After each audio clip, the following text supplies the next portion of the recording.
As long as the government has weapons that can outperform our weapons, that pretty much makes our weapons obsolete, especially when it comes to defending against the tyrant government.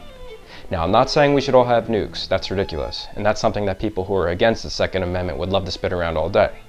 You have your Bill O'Reilly types and all that, they love to say that. But what I am saying is, we should have automatic weapons. We need bigger and better weapons to defend against their bigger and better weapons, else what's the point? If the time ever comes that people are banging on your front door with automatic weapons pressed up against their shoulders, all I'm saying is you better be one step ahead of them. The fact that I even have to sit here and state the obvious is all kind of ridiculous. What part about the Second Amendment shall not be infringed do these people not understand? Many people believe that nearly all gun legislation over the last 100 years should be reversed. Having a database of registered guns very rarely helps the police when it comes to solving murders. Yet, nearly all tyrannical governments from the past have used registration lists to confiscate guns.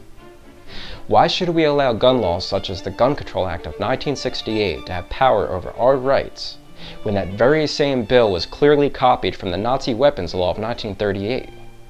Yes, when a comparison of the two bills are made, it becomes obvious that the bill signed by Lyndon Johnson in 1968 was copied in some places, word by word, from the very legislation that the Nazis came up with exactly 30 years earlier.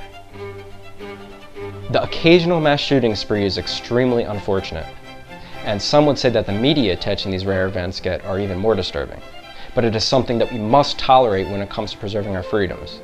Freedoms that protect us from a government that is willing to kill tens of millions of its own citizens if given the chance. It is a very small sacrifice that is essential when it comes to preserving the overall stability of our civilization. Just to put these events into perspective, there is a 1 in 110 chance that a person will die from a car accident in their lifetime. The odds of dying in a mass shooting in a public area in a person's lifetime is 1 in 384,000.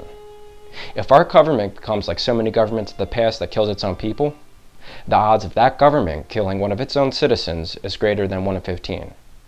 These are extremely interesting yet complicated times that we live in, but we must do everything that is in our power to do, at the very least so we can say we gave it our best shot.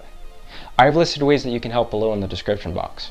The most important thing you can do is to call your senator and congressman every day to remind them of their duty to protect our rights and liberties. Call the number on your screen and tell them that you want to speak to your senator. When you are done, hang up and call them again and ask to speak to your congressman.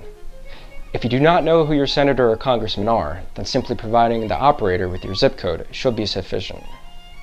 Make sure to call that phone number back for each one of your congressmen. I should add that it is not considered spam or harassment when you call every day, and your opinion does get counted.